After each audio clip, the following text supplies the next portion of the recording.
Welcome to the CrossFit Max podcast.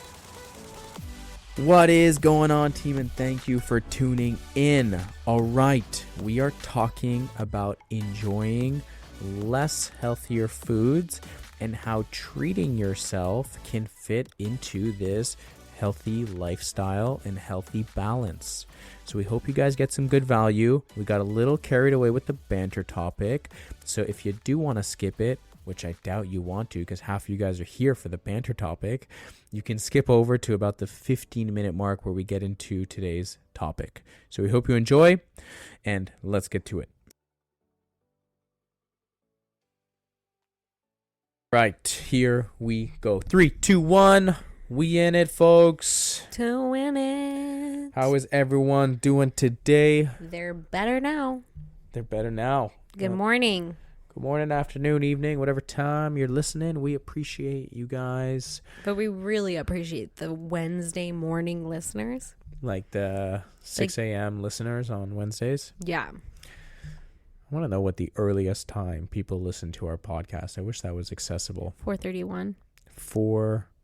I don't know why I always think our podcast starts at 4:30. 4:01. Actually, side note, anytime why do I always say that? Anytime I tell someone our podcast gets released at 4 a.m., I don't know why, but they think that we record it at 4 a.m. They're like, oh, wow, you really wake up early on that Wednesday. I'm like, no, this is pre-recorded and it just uploads to the world at 4 a.m. on Wednesdays. But it's not that pre-recorded because we usually record it less than 12 hours from when we drop it. True that. We're as much in the present as we possibly could be. Yeah, but it is not recorded at 4 o'clock in the morning. Just FYI here. But we have a fun episode, guys. We're going to be talking about the active balance, let's say, and eating unhealthier food, and how does that fit into a healthy lifestyle and all those things. But first, we're going to do a little fun banter topic.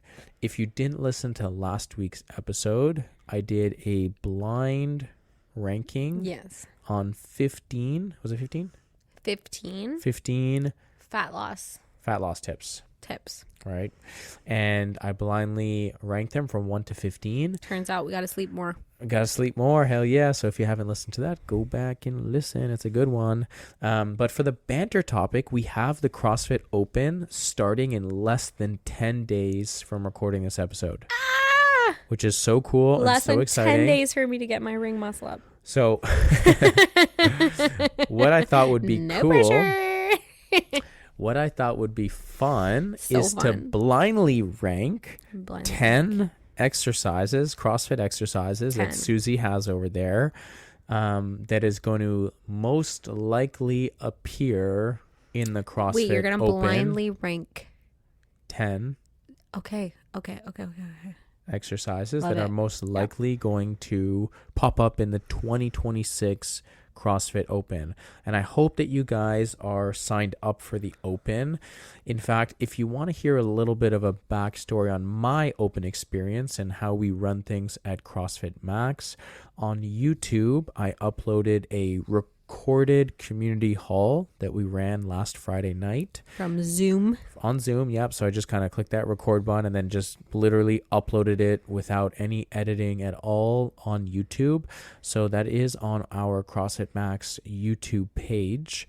And it's a longer format because, again, I was kind of communicating with people that were attending. It's about a 59-minute recording. And I just talked about my personal experience with the Open.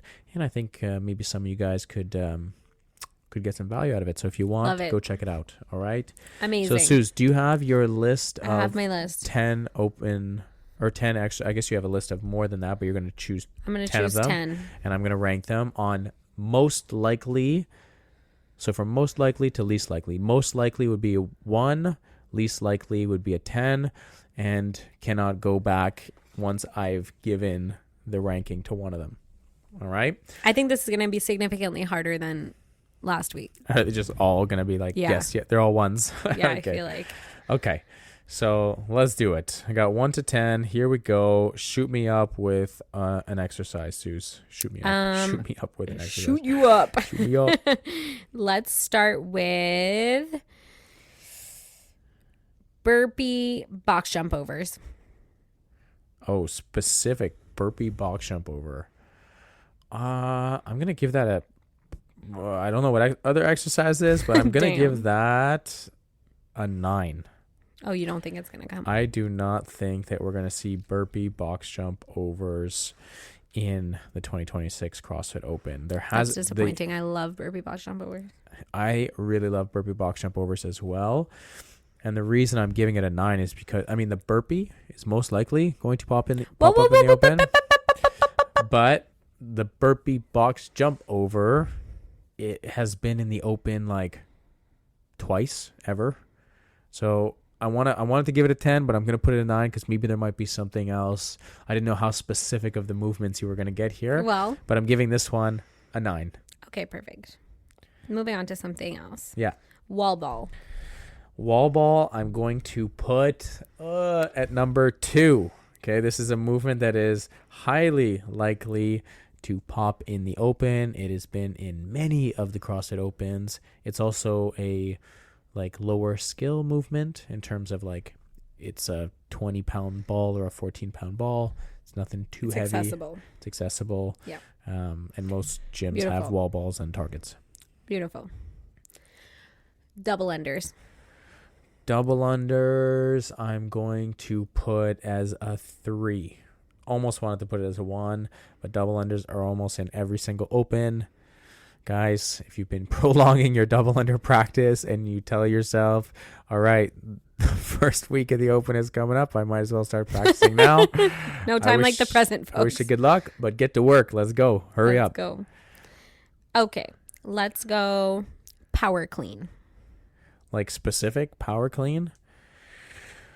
I'll give that a 6. Okay, just because it's not as frequent. There's usually a barbell movement involved somehow, but the power clean specifically, not as likely as the other stuff. Okay. Rowing. Ooh, spots are filling up here. Rowing, I want to put on the top end here, more likely. I'm going to give it a 5. 5. Because it How of many all do the we machines. have? What's that? How many? I have 5. We need 5 more? Yeah, we need 5 more. Okay. So rowing is typically the only cardio machine that they've used in the Open. Actually, I haven't even seen the equipment list this year. But I don't know if they'll ever put another machine. I feel like it would be cool if they put a bike erg or a ski erg in there. Most gyms have it, especially now more than ever with high rocks and hybrid training and all those things popping off. Most gyms have ski ergs and bike ergs. So it would be really cool to get another erg in there. Yep. Okay. Let's go. So I give that a 5. I got 1, 4, 7, 8, 10 left. Perfect. Let's go handstand push-ups. Handstand push-ups, I'm going to give, I don't know what the last things are, but I'm going to give it an 8. 8. Okay. Just because, again, it's one of those gymnastic movements that are really cool, but they haven't put them in as frequent throughout the Opens. Mm-hmm. Sometimes they'll put wall walks in there as alternatives, or they'll put handstand push-ups later in. It's a harder standard to standardize. Mm-hmm. So I'd say they'll probably keep the handstand push-ups for quarterfinals. Let's go bar muscle up. Bar muscle up.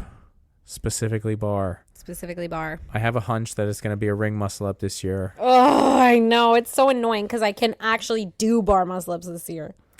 Hey, the magic of the Open gave you your first bar muscle up last year, which was pretty cool. Oh shoot. Okay, I'm gonna give this. I don't know if I want to give it a 4 or 7. I'll give it a 7. 7 because I do think we'll see a muscle up. Do I think it'll be the bar? I don't know. I feel like it's gonna be rings because we've had bars many years in a row now. It sucks. Okay, we got 3 more positions here, love. What you got for me? I got 1, 4, and 10 left. So I got the most likely, the least likely, and then somewhere closer to the beginning here. I got one that you hope is going to be a 10. Well, double unders, a 10. What is it? Pistol squats. Oh, I'm going to give that a 10. I mean, I have a strong bias towards the pistol squats.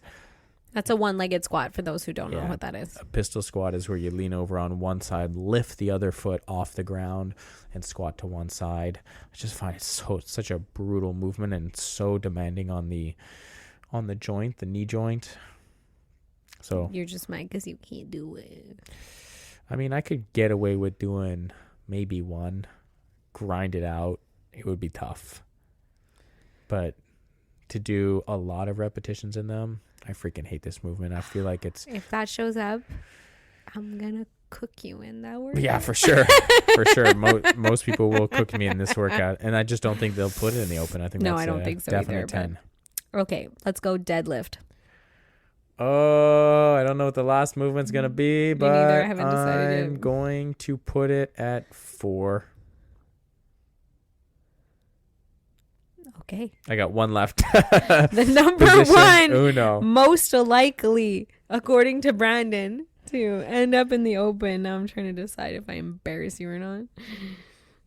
Just say something super obscure just to make you look bad. No. Triple under crossovers. No, let's go toes to bar. All right. Well, that's a good high probability that that's going to be at number 1.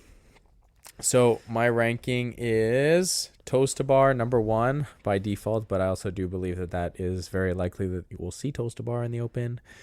2 wall balls, 3 double unders, 4 deadlifts, 5 rowing, 6 power cleans, 7 bar muscle ups, and 8 partridge in a handstand push-ups, 9 burpee box jump overs, and then 10 I ranked pistols here. All right. So if you're thinking to yourself, those top 5 things there, toes to bar, wall ball, double under, deadlift, and rowing, are things that you need to work on.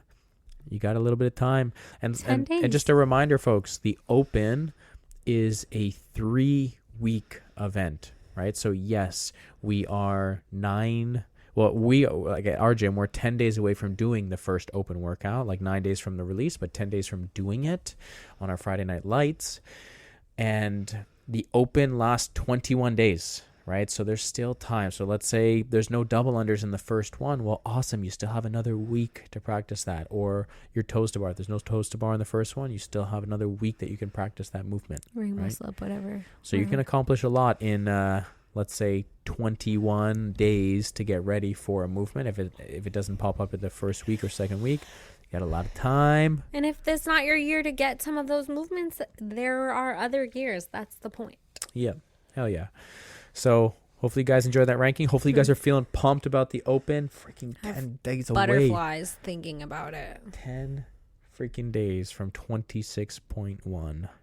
I hope the first one's like a good one. I feel like last year. Not be good. I beat you last year. I feel like last year it was kind of like it wasn't exciting last year. I loved it. Yeah, I mean, you loved doing the workout because this is my opinion. The first Open workout was so similar to the Open workout the previous year. Yeah. Like they didn't do a redo, but the first year it was dumbbell snatch and lateral burpees over the dumbbell. And then last year they did dumbbell snatch, dumbbell clean and jerk. Dumbbell clean and jerk, sorry. Lateral burpees over the dumbbell. Walking lunges. And then walking lunges. Like it was such a similar vibe to the actual like you felt the same. Yeah. So I hope that they come up with something new and exciting for the first one. And I don't know. It's always just such a fun moment. We're like 50 signups for the Open at CrossFit Max, which is cool. Team. There's still about freaking 15 of you guys who are like on the fence, but don't you worry. Their feet. We're gonna convince you. We're gonna get you to sign up. We're gonna come to your house and put up signs all over your windows and just drag you out of your bed in the middle of the night, or whatever, something like that. We know where you live. Yeah, exactly. You had to sign a waiver that gave us access to your address. That's not creepy. Knock, knock. No, you know what we should do? We should send Jen Pontarelli and her husband to go door knocking at people. Yeah, little golden retrievers. Yeah, our little puppies. Yeah. They would sell the shit out of it. And you'd be like, well, I have 25 new best friends and 40 signups for the Open. Yeah. Yeah, that's so funny. All right, let's get into today's episode. And I think this is inspired by maybe 3 or 4 conversations I've had with different clients. And that is the act of eating unhealthy at particular moments of life. Right? And sometimes a lot of people get into the gym. They sign up, they get a membership. They're like full on, like, here, I'm trying to change like how I eat, how I move. I'm giving it my all. My goal is, let's say, weight loss or to lose some fat, to look better in my clothes. My goal is to just find a gym that makes me happy and things like that. Yeah. And then they go all in nutrition. They cut out the junk food. They start losing the weight. They start feeling really good. But then they start thinking to themselves, like, I don't know if I'm like, when am I ever going to be able to eat a little bit unhealthier, right? When am I going to be able to have that chocolate bar? When am I going to be able to have that ice cream or that pizza or that beer with my friends, right? So that's what we're going to cover today. We're going to discuss all those things today. And we're going to talk about like how balance incorporates those elements into a healthy lifestyle. Love it. You want to start, my love? No. You want me to start? All right, I'll start. Something that I think is really important for everyone to like understand before they start a gym, before they even seek out any advice, is understanding your whys. So like, why do you want to go work out? Why? That's the Tommy voice. Why? Our son, he's in his why phase. Why? We have to get dressed. Why? You got to change your diaper. Why? But yeah, so understanding your whys and understanding like what is your reasoning for wanting to work out? What is your reasoning for wanting to eat healthier?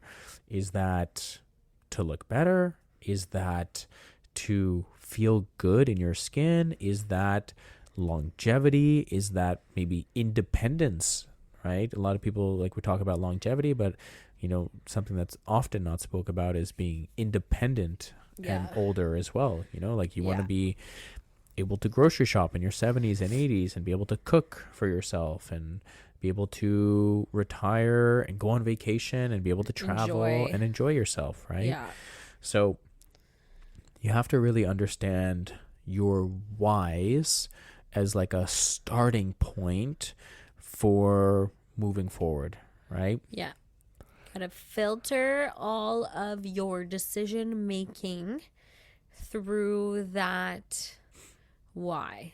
Yeah. And so let's just say hypothetically your why is you want to work on your aesthetics, and so you want to look better naked. Sure. Let's just say. Then you have to make decisions that are going to respect that. So if your goal and your motivation is to lose some fat, then you need to make appropriate decisions, like signing up for a certain number of workouts a week, 4 or 5 workouts a week that respects your goal. Mm-hmm. Making certain food choices or whatever respects your goal. Yeah, your why.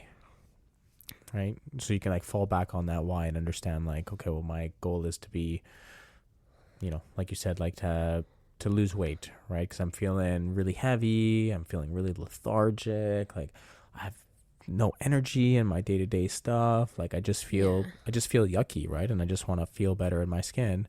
So you have to start understanding that why, and that why will impact, like Susie said, the decisions that you're going to make on a day-to-day basis. So having said the why, right? And that's just that's one example. Another why could be like, I just want to like feel good so that I can play around with my kids. Like I want to be able to coach their soccer team in the summertime and not feel like winded because I've ran up and down the soccer field one time. Like I want to be able to be out there, play with them, have energy and things like that, right? So at the beginning, there is this like shift that needs to happen, right? There is this like big, and for a lot of people, it is big shift that happens where you go from like maybe not caring to what you eat to caring a lot about what you eat, right? Your coach start telling you need to eat protein at each meal and you need to have vegetables, right? And now you went from, maybe gaining weight or, being unhappy with your body or unhappy with your energy and in your life. And you were just kind of like eating however the hell you would eat. You were eating based on like what you wanted to eat, right? Based on things that tasted really good. Yeah.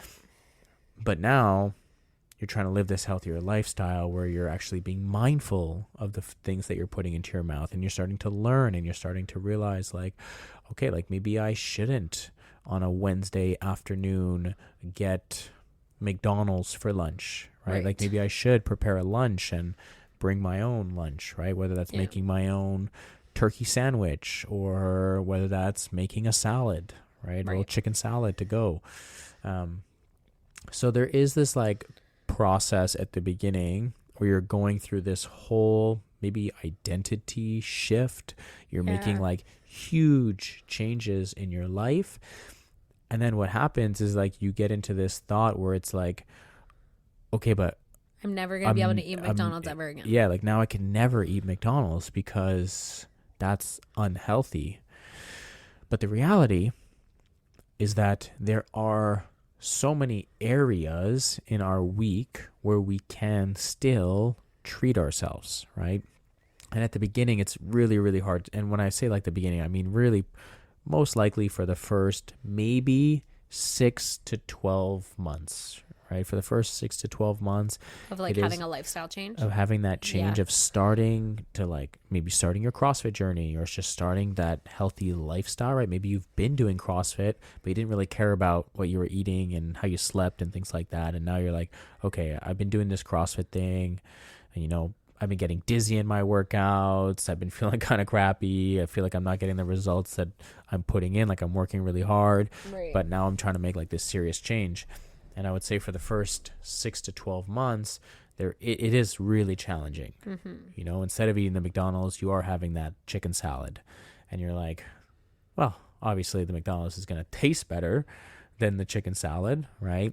But going back to your whys, like why am I eating this chicken salad? Okay, well, the chicken provides protein for me to recover from my workouts, to fill me up so I don't want to eat too much at night.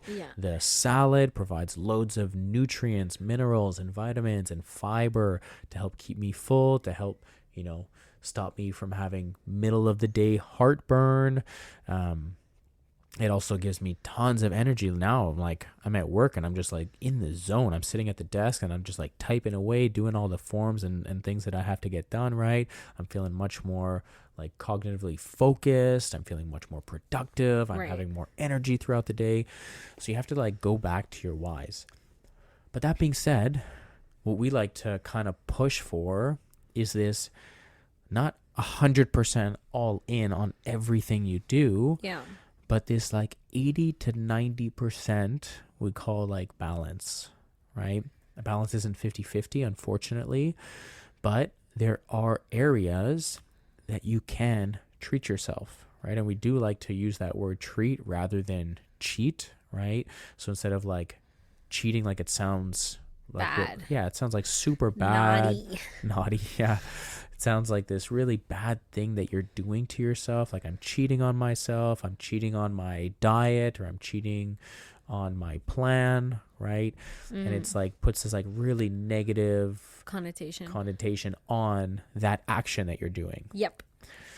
And I'll give like a very specific Then you're more example. likely to have guilt about it too. Yeah, exactly. Verbiage like that. Yeah. And like I always say, like your thoughts become your words and your words become your actions, right? And your actions lead to your habits. So if you are thinking to yourself, oh, I'm cheating right now, and you're going to use those words and be like, oh, like I really suck. Like your words I can't believe so powerful. I can't believe I had that McDonald's. Like I'm such a loser. I can't commit to anything. And then your actions become that as well, right? Because then what happens is you go into like this, well, if I already cheated and ate McDonald's, well, I might as well eat this for supper. I might as well have a chocolate bar for supper or have ice cream for supper, right? Yeah. If I'm already a failure and I already did this, then it's easier to spiral in the negative direction. It changes your actions, and then it becomes your habit, right? And then you're in this like bad negative loop, right? Versus, very specific example, we had Valentine's last weekend. We did. And Susie and myself got a babysitter for Tommy. Shout out Coach Daphne. Coach Daphne actually came over. True, yeah. So Daphne came over. It was a last minute request, and she stepped up to the plate. She came over for like, 2.5 hours? About 2 hours. And we went to a restaurant. We got a pizza. We got a salad. And we each got a glass of wine, followed by a dessert after that, right? And we had bread. Oh, and we had some bread too. It was so good, the bread. I love an Italian restaurant. So good. We went to, for those of you guys in the Montreal area, we went to Monza. We have lots of great memes there. Yeah. So we haven't been there a while. So surprised Susie, took her there for Valentine's Day. It was perfect. And it was awesome. Yeah. And the next day when we woke up, were we 25 pounds heavier? No. Absolutely not. Right? Did we maybe gain 1, maybe max 2 pounds because of a little bit of retention from water, right? It's possible. But what did we do the next day? The next day, Susie actually woke up, went to go work out. I was with Tommy. I ate a normal, healthy breakfast. We went for a family walk. Pick up where we left off. You just kind of pick up where you left off here, right? So this like sense of doom where it's like you have to eat 100% healthy all the time, and I have to be on it, right? And I can't cancel a workout, or I can't eat this food ever, because if I do, it's going to spiral me into like eating everything bad. Like it's like a really slippery slope to have that mindset. Yeah. I think it's dangerous to have the mindset of being good all the time, because then, or, being strict on your food all the time, because then when it will inevitably happen that doesn't, like, you're not able to maintain, then you have a negative psychological spiral, which probably leads to more like binge eating and stuff like that we were talking about, versus if you have a very open mindset to enjoying the little things in life, but maintaining your sort of why to your overall 90% of your activities, then when you have a treat on Valentine's Day, you actually feel really good about it, because you're like, this is so nice. I get to enjoy this really good food, this good wine, this good evening, and you almost feel like I earned it, and I feel good about eating it. And while you're eating it, you can enjoy every last bite without having the little devil on your shoulder telling you you're like a bad person and blah, blah, blah. Yeah. And then moving on quickly and getting back to your regular routine. And I feel like the psychology of, saying you're treating yourself and not cheating on yourself and all of that is really impactful on maintaining good like healthy relationship with food and everything. Yeah, for sure. Having that relationship with food and understanding that you can treat yourself, like you can have a piece of chocolate here or there, you don't have to eat really healthy Monday to Friday and then just like binge the shit out of your food on like Friday night, all day Saturday, all day Sunday, and then like Monday you're like, oh crap, like I just destroyed my weekend. You can periodically have little treats here and there throughout the week. You could have a piece of chocolate in your like an afternoon snack on a Tuesday. That's okay to do that, as long as it doesn't turn into like the entire chocolate bar, and as long as it doesn't turn into, okay, well, that chocolate bar turned into like, screw it, I'm just gonna scrap the day and like eat out for supper as well now. Yeah, and I think if you allow it to fit into your healthy lifestyle, that sort of outcome is a lot less likely. Whereas when you try and completely restrict yourself from all the things you love in the world, and once you have a taste, you kind of spiral versus if you just have a healthy relationship with food where you incorporate. I'm somebody that loves to have like a little sweet treat. I try and incorporate something that I'm excited to eat in my day, you know, like even if it's, you know, during at my lunch break at work, I love to have like a little chocolatey protein bar after my lunch, because for me, I need that little like feeling of having like a sweet treat. And I'm able to do it in a way that's like a lot healthier. For sure, you're better off to eat chicken breast than protein bars, but like for sure, for me, in order to maintain like a healthy lifestyle, I know that I have to have like a little sweet something. Otherwise, I'm going to be thinking about it all day. Yep. I'd also say that for, like, depending on where you're at in your fitness journey or your healthy lifestyle journey, like, the greater your goal is, the less you can treat yourself. Right. And I've also had this conversation with a few other people, and it's people who are absolutely killing it. Like, I mean, like, they're eating super healthy, they're ultra consistent in the gym, like they're hitting their training sessions, they're pushing in their workouts, they're eating like more whole foods than more processed foods, they're drinking water, they're getting their steps in, all that stuff.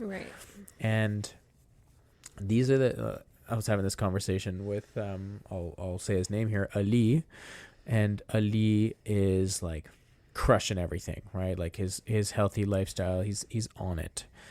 And what I told him is like, hey man, if this is your goal, is to get just a little bit leaner, just to see those muscles, the abdominal definition pop a little bit more, it's like you are doing 90 to 95% of everything really well. Like you're doing a test, you're writing a test, and you're getting 90 to 95% on that test. But if you want to get 99% on that test, you got to just dial it in just a little bit more. Right. And I was getting him to take photos of his meals and things like that. And we were looking through it. And it's not like I'm going to look at his meals and I'm going to say, you got to scratch all of this. Like you shouldn't. No, because he's getting 90 to 95% on the test right now. He's doing it all well. All of his meals are rock solid. But he can make the smallest little tweaks here and there so that his abs are popping, so that he does lean out just a little bit more, right? So there's, again, depending on where you're at in your fitness journey, if you're someone who's just starting off, going from, you know, 0%, let's just say we're not focusing on anything, to getting to 80%, like you're going to have to change a lot of things. Yeah, it's going to be a big process. It's going to be a process. It's not going to happen overnight. Yeah. Jinx. Like it's going to happen over several weeks, over several months. It's going to take a long time for you to get to that 80%. And what you're trying to do is you're trying to get to 80% as fast as you can while making like small changes and changing your mindset, using appropriate wording to yourself, right? I feel like that's so underrated, you know, when we're talking about this. I feel like that's such an underrated part of it, is like how you speak to yourself throughout the process. Yeah, absolutely. You know, like you're not working out to punish yourself. It's a gift to your body. Yeah. And like you should be feeling grateful that you're physically able to do certain things. Yeah. And, you know, for me, my workout time is my happy and special time. And I'm not doing it because I hate my body. I'm doing it because I love my body. For sure. Yeah. It's powerful when you start to incorporate that language and you start to incorporate that mindset, then it's a whole paradigm shift. Then you don't go from like, I guess I have to go work out, to, I can't wait to go work out. Like, is work almost done? Like, I've got my 4 p.m. class that I can't wait for, versus like, it's after work. Like, I'd rather just like relax at home and watch TV. It's like, no, like 4 o'clock. Fuck yeah, like let's go. It's CrossFit time. It's my favorite hour of the day. And then when you're here, you're also like, your mindset here changes. Absolutely. When you're here, you're like, I want to learn. I want to improve. How could I increase my performance on the Echo bike, or how can I get better at these toes to bar? Right. Like the whole mindset changes, but you also need to realize that the part of balance is that, like, hey, the way I also like to look at your nutrition on a week is that it's an average throughout the week, right? There's 7 days in a week, And most people are incorporating at least 3 meals a day. Right. That's 3 times 7. That's 21 meals that happen throughout the day. You're right? so smart. And if you sprinkle on, let's say 3 snacks, all right, just for freaking or let's say 4 snacks for even numbers here. All right. You have 4 snacks. That's 25 food portions that you're going to be eating throughout the week. Now, if you want to be doing like really well in this, you need to be getting at least 20 out of those 25 portions to be doing really well. That gives you 80%, right?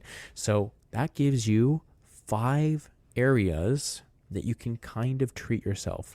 Whether they're little snacks, whether that's an outing here, whether that's a glass of wine here, whether that's a little dessert on a Wednesday night, you got about 21 to 25 meals or portions that you're going to be sitting down and consuming some food. You got to hit about 20 out of 25 of those to be 80%, right? So that's another area that you can look at it. And again, the greater your goal is, the healthier you're living, and then the more specific your goal is. Like let's even talk about like bodybuilders, like competitive bodybuilders. They're not going from eating McDonald's, 3-4 times a week. Like they're going from already eating really, really healthy and having, like, let's say ladies around 20% body fat, men around 10% body fat, and they are trying to trim down just a couple body fat percentages. Right. Versus someone who is just starting in their journey, maybe they're at like 35% body fat, and then they're trying to cut it down to 30 or even 25% body fat, right? Then they have a lot of space that they can work with, right? So if you're new getting into this, like the message should be like, hey, you're going to be working on a lot of different things, but you don't have to restrict yourself 100% of the time, right? You're going to slowly start to build on this. The more intermediate, the more refining you're going to be doing, but you still have areas where you can go out with your partner and have a Valentine's meal, right? And then just get back on the train tomorrow, right? The next day, the next meal, let's say. Yeah. And if you're more advanced and you're like, man, like, I just want those abs to be popping right now. Like I'm doing everything so well. Well, it's like, okay, we have to go from 7,000 steps to 8,000 or 9,000 steps per day. Instead of having this big thing of dessert, we need to, or like a healthier dessert, right? We just need to cut a little bit back on that like late night snack, right? If we're drinking 1.5 liters of water, we got to up it to 2. So it's like really like the finer details. Yeah. But still knowing that you can still treat yourself to meals here and there. One treat is not going to set back months of progress. Exactly. Yeah. And again, if you're in like the thick of it and you're just like, man, like I'm just trying to lose weight and I'm trying to be happy about this, just remember 2 things. 1, this takes time. Marathon, not a sprint. It's not a sprint. The sooner you do it, the less of a habit it's going to be, right? If you do like a 20-day shred or something like that, it's going to have a less likelihood of lasting beyond that. Right. Right. You want to go nice and slow and steady and consistent. It's the long game. And then that's going to be, exactly. It's going to affect you on the long run. And the other thing, what was I going to say? I forgot what I was going to say, actually. Well, slow and steady wins the race. Slow and steady wins the race here. And I forget what the other thing was. It's forever. It's not for a while. Oh, yeah. And then the second thing is just like you can treat yourself here and there. Like it's totally fine to enjoy the process recommended. And treat yourself to little portions here and there. Just don't go wild. But treat yourself. It's definitely recommended for the overall well-being of your holistic health. Hell yeah. Yeah. Beautiful. Anything like final to add to that, my love? I feel that we were thorough. Okay. So hopefully you guys got some good value there. If any of you guys are struggling with finding like what an appropriate balance is. Yes. Or maybe you're just like looking at your meals and you're like, man, like I feel like I'm eating super healthy, but like I'm not getting the results that I'm looking for. Yeah. And well, maybe you just need like an external source to look at what's actually going into your system and be like, hey, like what you thought was 80% of balance is actually maybe 70% or even 60%, right? Like we're actually treating ourselves too much, right? So just having that extra set of eyes on like what you're actually consuming can be a game changer. So reach out to us if you need any guidance on that. But we're going to end this podcast the same way we do every week with Client of the Week. Pew, pew, pew, pew, pew, pew, pew, pew. This client is a relatively newer client who's been around for what, like since before Christmas now? It's gotta be 3-4 months now. I hate this game that you do because when I feel like I get the we should probably just wrong, research this, huh? I just feel bad because then I don't want them to think I didn't remember when they started. If only it was a couple clicks away from the computer here. Are you clicking? I'm clicking away here. Nothing could click fast enough. I'm gonna say 4 months.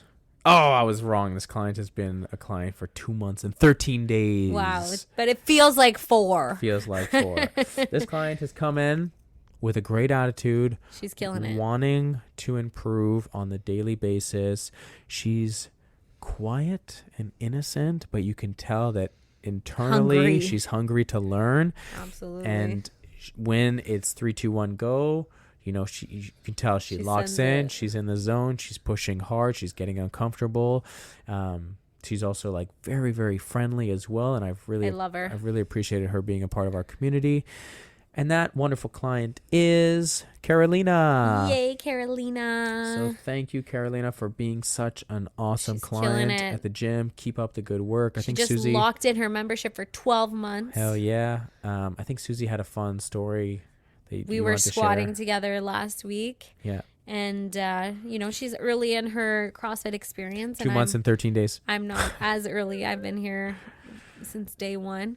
So I have a little bit, I like to give people a little bit of a push who I know have it in them. Got that potential. So we were sharing the bar and she was like, oh, the most I've ever squatted is 150 pounds. And I was like, That was like the week before when I was telling her to go heavier too. 1 week prior. Anyways, I think she ended up squatting like 170 or something for 2 reps. Crazy. So she absolutely crushed it. And I feel like she was feeling really pumped after the session too, like realizing, oh my gosh, I thought it was really heavy, but really I had so much more room. Yeah.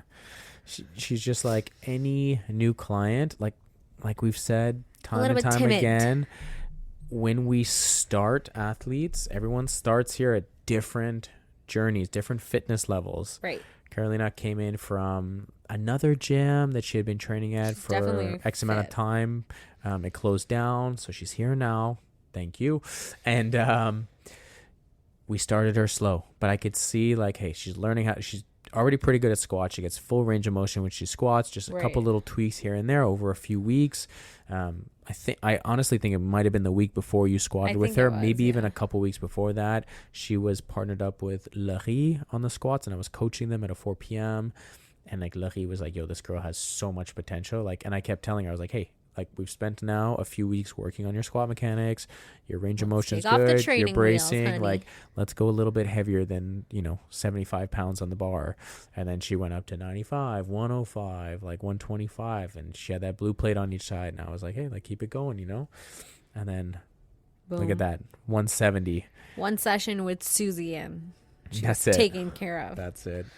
So thank you, Karolina, for being such an awesome client. Keep up the good work. Thank you guys for tuning into this episode. If you haven't yet, make sure you sign up for the CrossFit Open. It starts in less than 10 days from recording this. Start practicing your double unders, my friends. Get to it. All right, folks. Have an awesome rest of your day. We'll catch you soon. See ya. Bye.